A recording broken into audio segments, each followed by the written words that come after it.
choice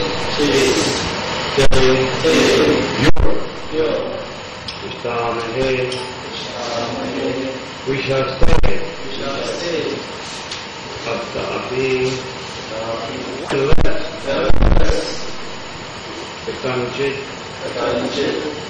Somehow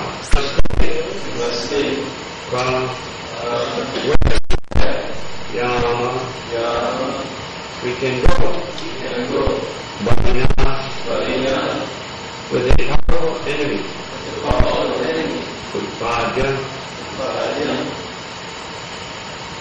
Having created by enmity. Translation: we have stolen the charge. Certainly, we have stolen the charge of the inhabitants of Prusottam and have lost all shame. Although hidden by the powerful base, I shall stay here in the water for some time, because having created enmity with a powerful enemy, I have no other place to go. We have stolen the charge of the inhabitants of Prusottam and have lost all shame. Although hidden by your powerful mace, I shall stay here in the water for some time. Because having created enmity with a powerful enemy, I have no place to go. The demon should have known that God cannot be driven out of any place. He is all-pervading. Demons think of their possessions as their property. But actually everything belongs to the Supreme Personality of God, who can take anything. Who can take anything at any time.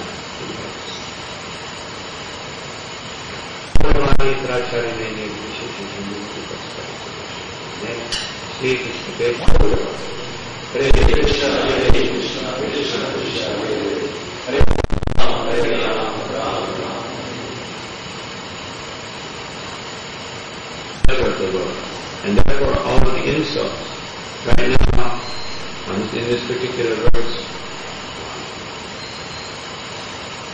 Prabhu is responding to Hiranyaksha's insults. But the insults, as explained by Vishwanath Chakravarti Thakur, are actually glorification. Because the devotee can only glorify Krishna. So because he was chosen to glorify Krishna, and to fight with Krishna, then by the Lord's Yogamaya potency, all his insults actually mean something else. Because he can only glorify Krishna. But Krishna wants the devotee, sometimes Krishna puts his devotee into illusion, like Krishna Maharaj or Arjuna. And sometimes the Lord chastises the devotee. But the thing is to give mercy to the devotee, and therefore the devotee can only act favorably.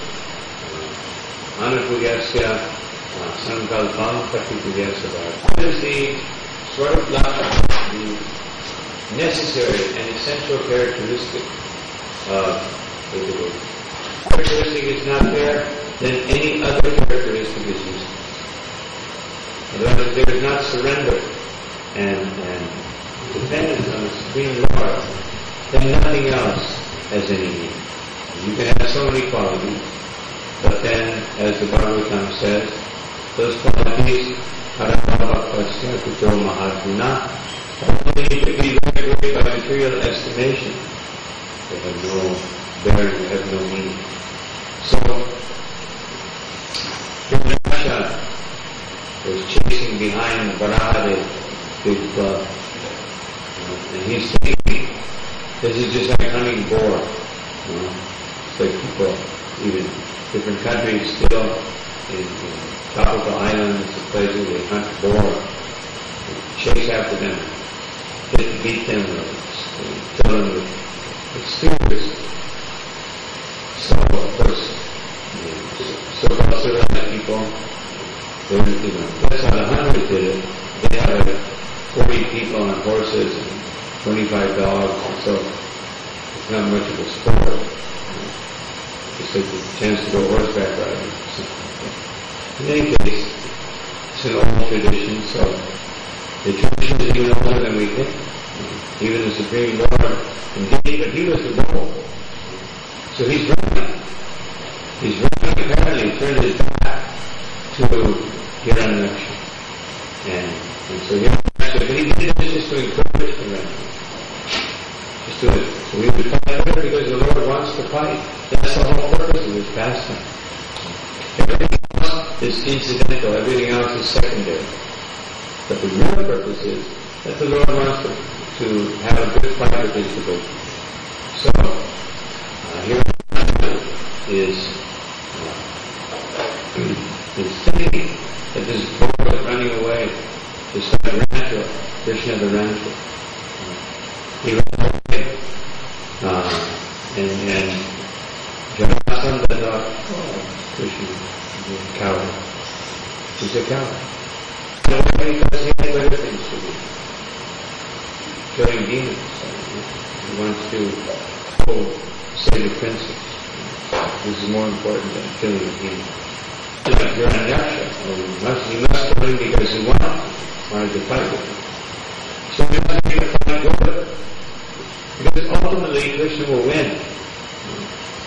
And this is the difference between fighting with demons, devotees disguised as demons, and devotees in their original form. When Krishna is fighting with Sridham or Sudam, he doesn't win. He loses. Or he ties. But he doesn't win. Because he feels great love when his devotee defeats him. But in the material world, that's when he wins. He must defeat the demon. So he must win.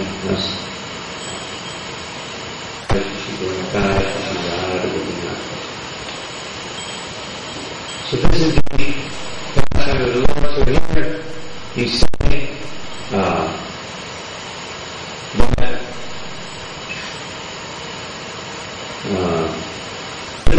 apparently winning, I will stay here and I will fight you. So the Lord, as Srila Prabhu explains in the purport, is showing how he's everywhere. He doesn't need to go anywhere. He's all-pervading teaching.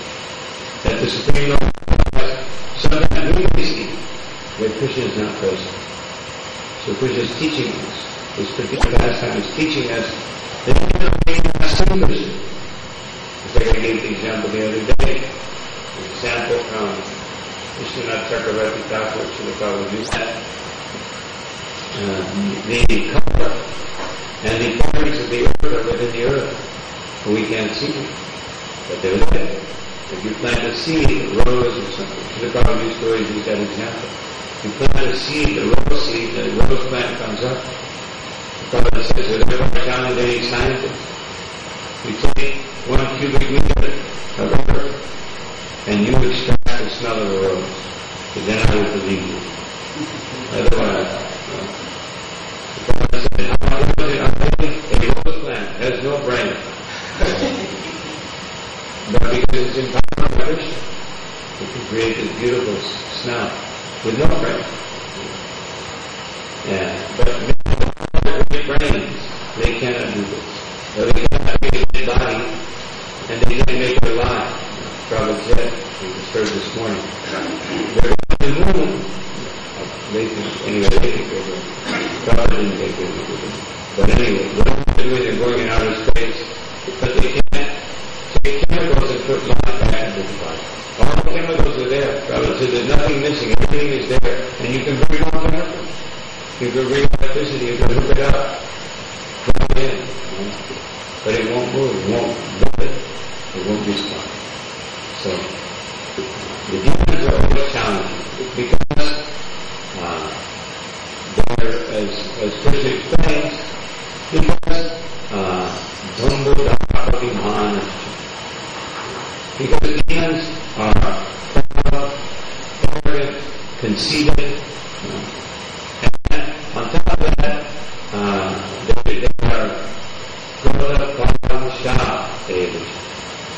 They're also full of anger, and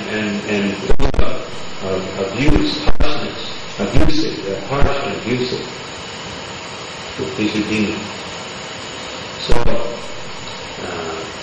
and most importantly, ajnana. Ajnana, shabichattasya. Ignorance. So these are demons. These are the qualities of the demons. So they have other nice qualities. Asatyam apachishtam te. They don't believe that there's any truth. They don't believe in the Supreme Personality of God. They can speak such beautiful philosophy, such wonderful teachings. It's like as we just finished in Srimad Chaturasi, we were speaking about Prabhu. He spoke very wonderfully to his father. He told his father that there was no possibility. There was no possibility of you understanding this, because you are Griha-Pradhana. You are determined to enjoy the material world. And you are all of your intelligence and all of your abilities are directing your mind toward artha, economic development, advancing in material life. And also andayatandaya upaniyamana. Also, you're totally absorbed in following people who cannot lead you, the blind leading the blind.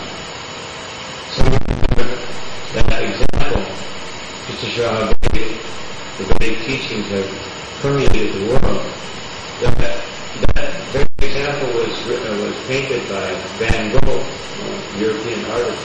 He painted a picture of a blind man's vision, everybody else is following behind and falling into the ditch. So even somehow, either by inspiration or by some wisdom that came down from the Bhagavatam, he also understood this principle. But he was also following the blind. He might follow somebody less blind than somebody else. This is an material world. We may not follow someone in the mode of ignorance, but we follow someone in the mode of passion. Or we don't follow someone in the mode of passion, we follow someone in the mode of goodness. But whatever we do, we don't want to follow someone who is transcendental.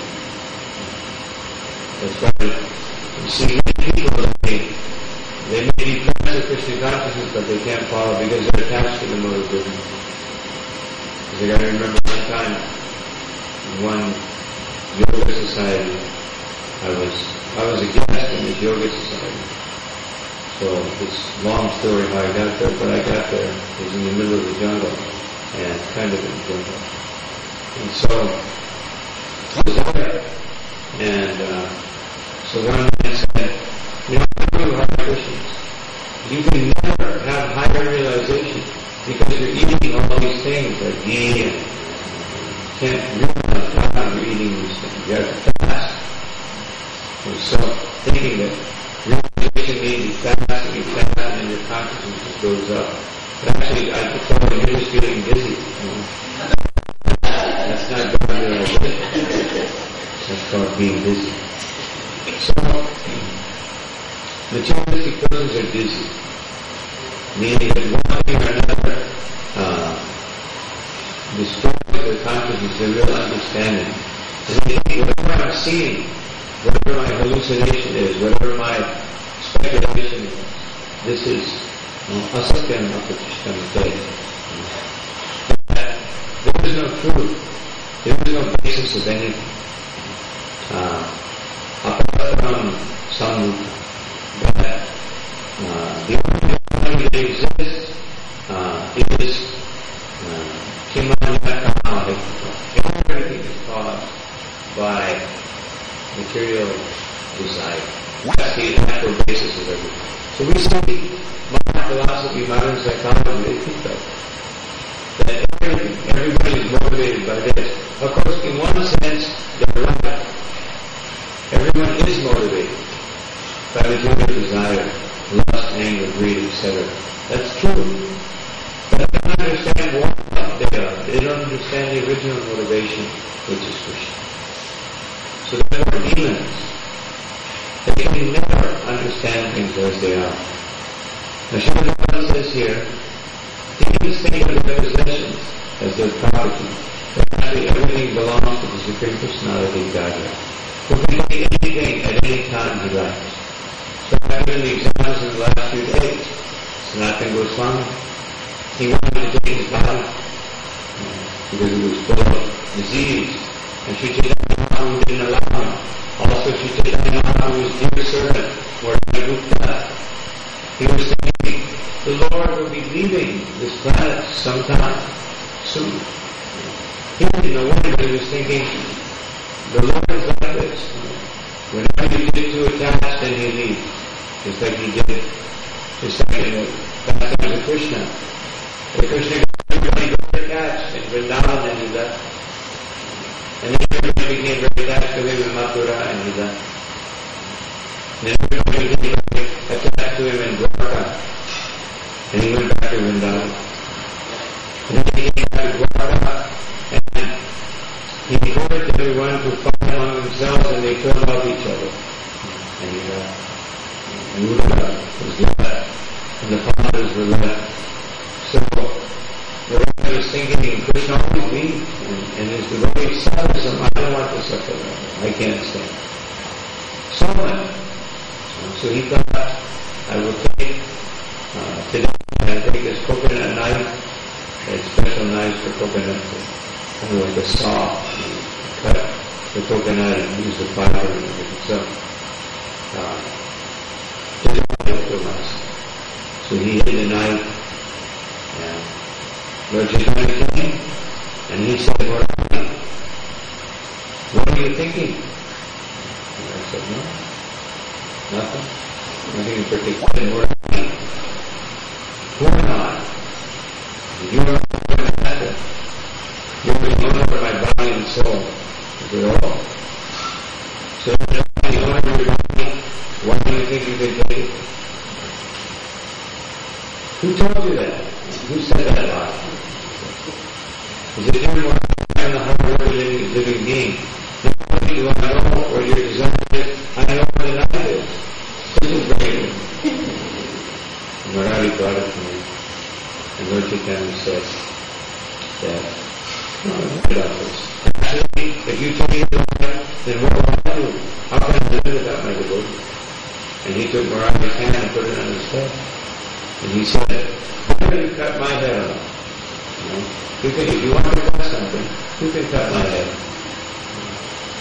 And so, Murari left. But I think you know what it says here. Nothing belongs to us. Nothing. Not the body, not our possession, nothing that we in this material world, there is nothing that belongs to us. So therefore no one can claim ownership over anything.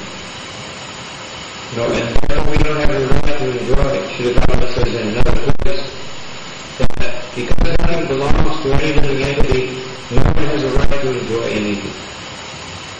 In the strictest sense, we may have grihastha life, and even Srila Prabhupada said a sannyasi may enjoy his paraphernalia or whatever. Everybody has some little possession. Just like Ramanuja. No. Sannyasis. They became a little disturbed once he was seated. He didn't think their realization was the highest, so he wanted to teach them a lesson. So he took one of their cloth, one piece of cloth from them, and they were all saying, who took this cloth? So he cried and he said, so what kind of renunciates are you? That, you're supposed to be renunciates and you're worried about a piece of cloth. So he sent two of his sannyasis to go steal them. He said, I want you to go steal the gold ornaments from my disciple. I can't remember his name. So they went from his wife. They went there and they stole some things. And while they were doing that, his wife So the wife woke up, but she could see what it was. And then they came. And they saw she had a gold earring. So very carefully, because they weren't very expert thieves, they took out the earring. And so, and she decided, they must be in need. So she turned over so they could get the other earring. She pretended like she was just turning over in her sleep. But then she became afraid. So she was going to wake up and ran out. They brought back everything to Ramanuja. And he chastised her. Why did you do that? Why did you move? Our Guru Maharaj must have some great need. Why you shouldn't have moved? You should have let them take more. And so they went to Ramanuja. And then he asked them what happened. They told him. So he was showing sannyasi, brahmacharya, business. But they're willing to give up everything, and you're fighting over a piece of gold. They're willing to give up gold, jewels, anything for the treasure of the Supreme Personality of Godhead. And you're becoming disturbed over a piece of gold. So who is the real Holiness? So this is the real understanding of the Radha wants us to understand. But no one can claim, no demon can come along and say, this is mine. I am the owner of, this is my property, this is my land. It's like I gave the example the other day, Gorky showed us dollars.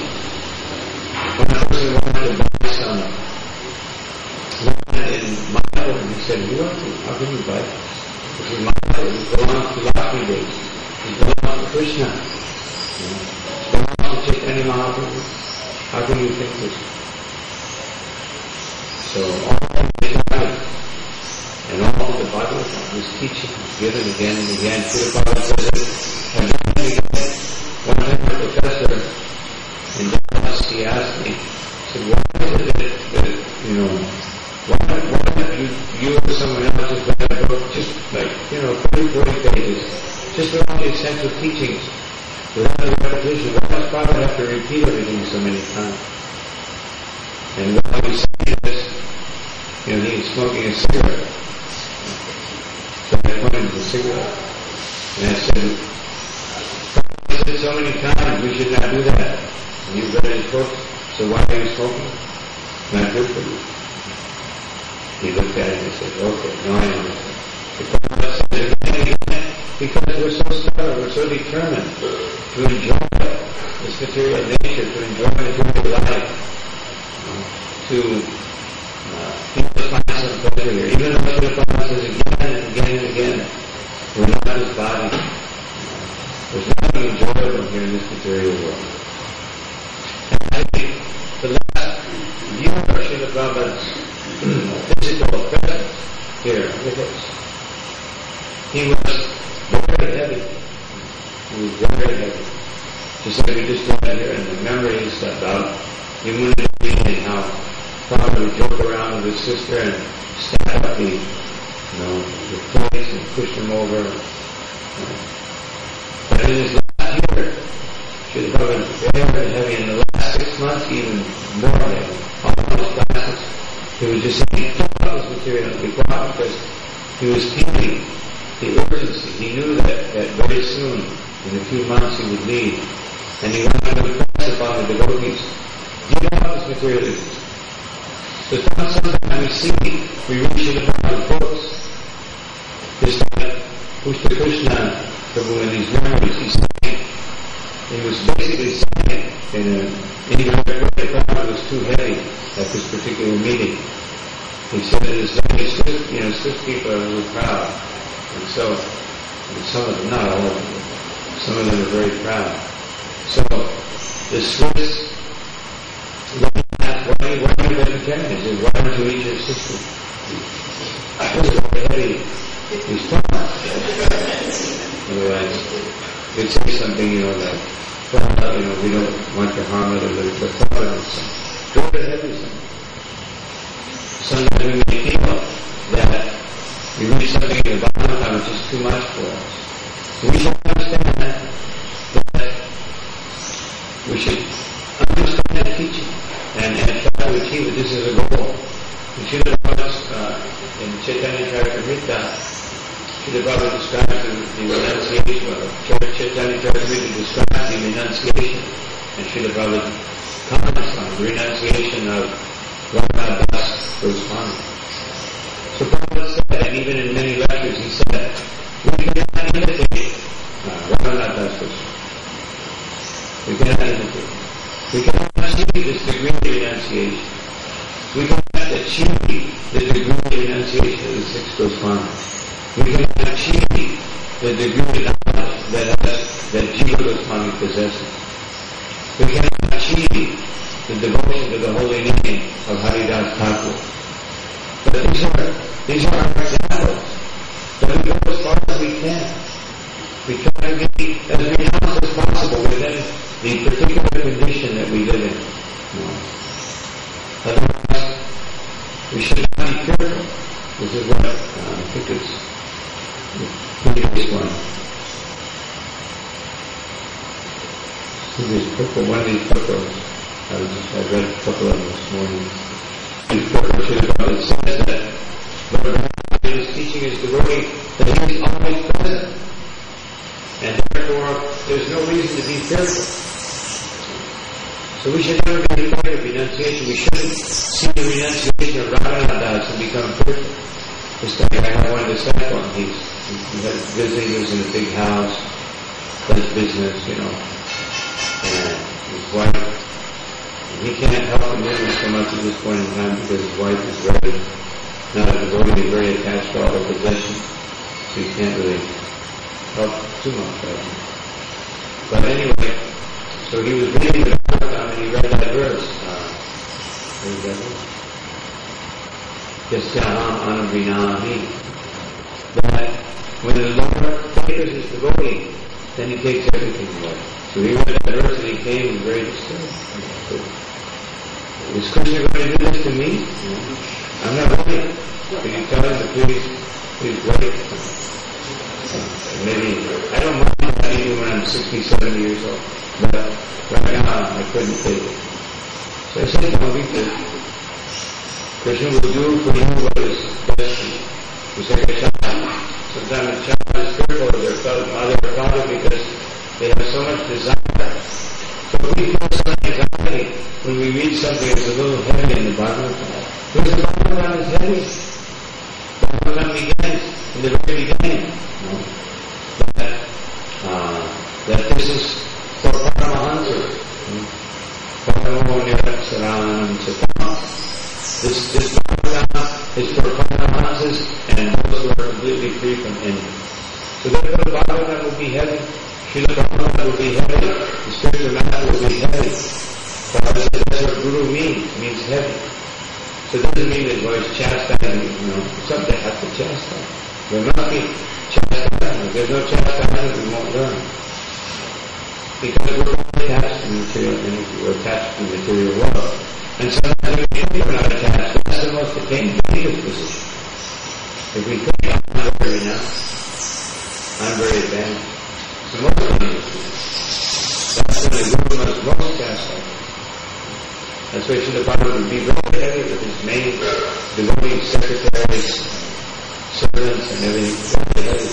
Because he wants them to understand that we want to make the example because they are serving directly the spiritual master.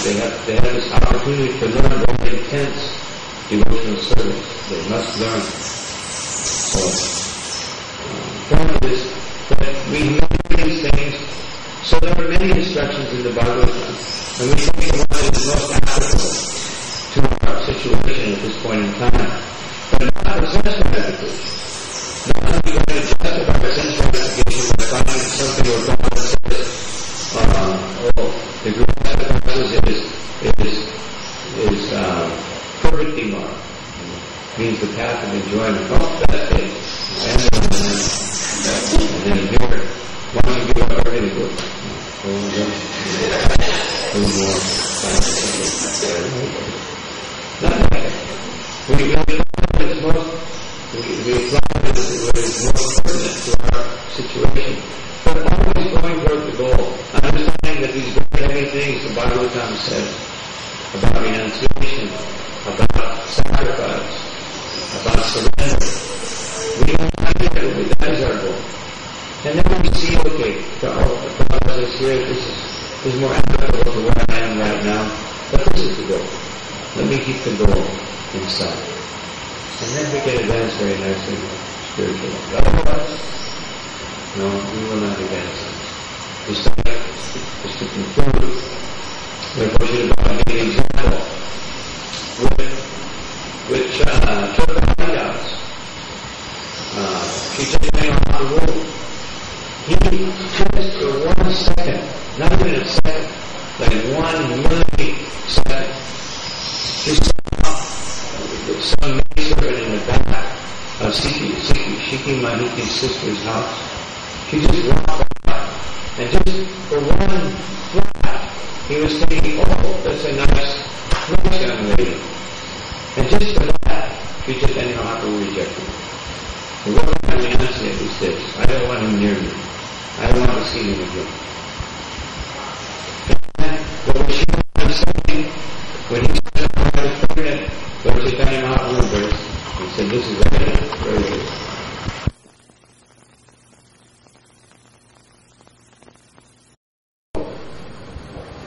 Anti-Vedic. It's so anti-anything that we find in Bhagavad Gita, anything. It's just completely has nothing but sense gratification. So that's why I tell the devotees, therefore, our duty is to lead. We must lead people out of Maya. Because if you don't take the role of leading people out of Maya, you will follow them into Maya. If you don't, Adam will be follow them into the hellish mentality and hellish conditions. You must lead. A devotee must lead. That doesn't mean you have to be a Kshatriya. But we must lead because we understand these rabbinical principles, these spiritual principles given in the Bhagavatam. Therefore, we must lead society. We must, in any group, whatever you're in, even if you're a simple worker, then amongst the simple workers, let's say you're cutting cane, if nobody does that anymore because they stopped growing it. Better just to pull petroleum out of the earth. Why plant food when you can buy it somewhere else? This is the modern philosophy of Trinity. So, even if you're working, just planting food, simple farmer, then you show the other simple farmers. As Srila said, whenever we have some land, what do we do? We get a bullock cart, and we go to all the neighbors within 10 kilometers, and we distribute the same. That's a problem. So we have some land out in the countryside, we show them, we lead. This devotee who's a farmer, he may be a Shudra by nature. He may not be able to preach. He may not know Bhagavad Gita very well. But he knows the spirit of Bhagavad Gita. And he knows that I will plant something, I will offer it to Krishna, and I'll go out and distribute it. And then he will lead. People will see. These people are living simply. These people are living a very virtuous spiritual life. Let me understand what this is all about. So this is what the goal is. You may be a student, you may be an office worker, you may be whatever, you may be a Brahmin preacher, but our duty is always to lead, to teach others how to be Krishna. Within any sphere of life, we can always do that. And we should not be afraid to do it. That's what Lord Varahadev is teaching us. So we'll stop here. Are there any questions? For example, means, as Lord Chaitanya said, that wherever you go and whoever you meet, you should Krishna Badesh, whatever you learn, whatever you know, maybe a lot, maybe a little, but you just You be exemplary in your behavior. Exemplary means, what does it mean? Vinadapi sunichana torodivasa vishnuna manina mani vinadapitaniyasa. It means we respect the group. We don't become angry or frustrated by the actions of others. And we don't want anyone to respect us. We don't try to make everyone see what a great devotee I am. And it means that we take a humble attitude. We want Krishna to know that I am your humble servant. As Lord Chaitanya says, just place me as of Adam at your lotus feet. This is humility. And tolerance. And anything we have to undergo to achieve these things, we will accept. This is how one becomes a leader.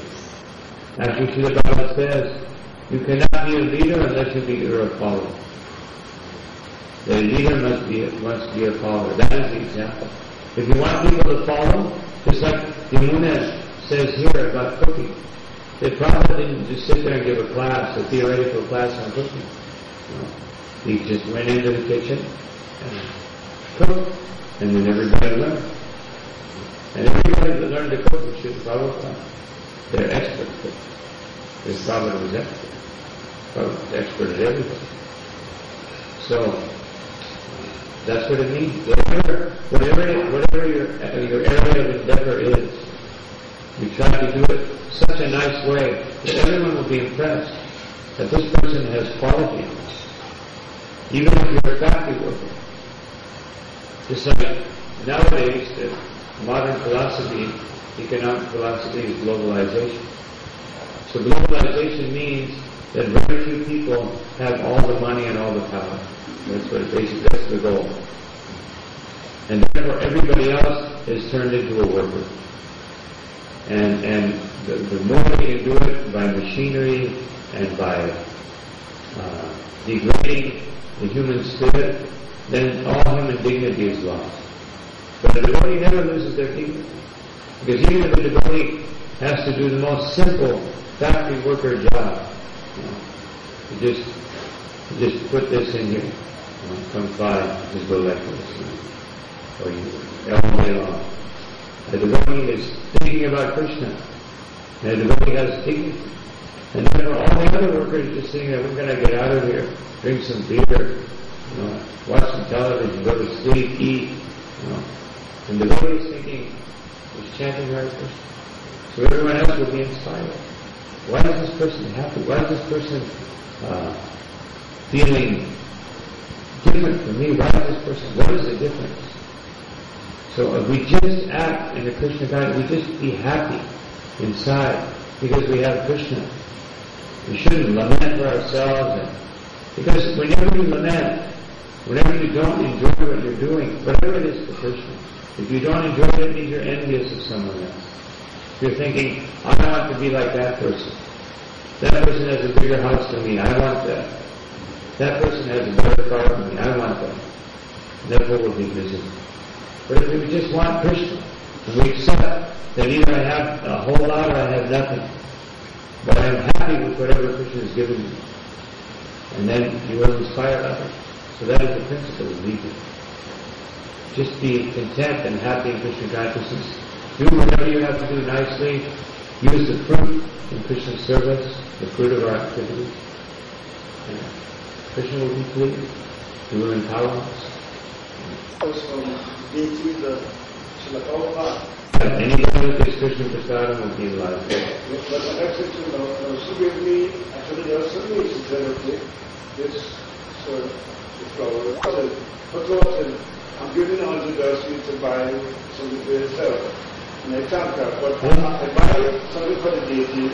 Every time someone gives something, we try to engage in Krishna's service. And that gives them benefit.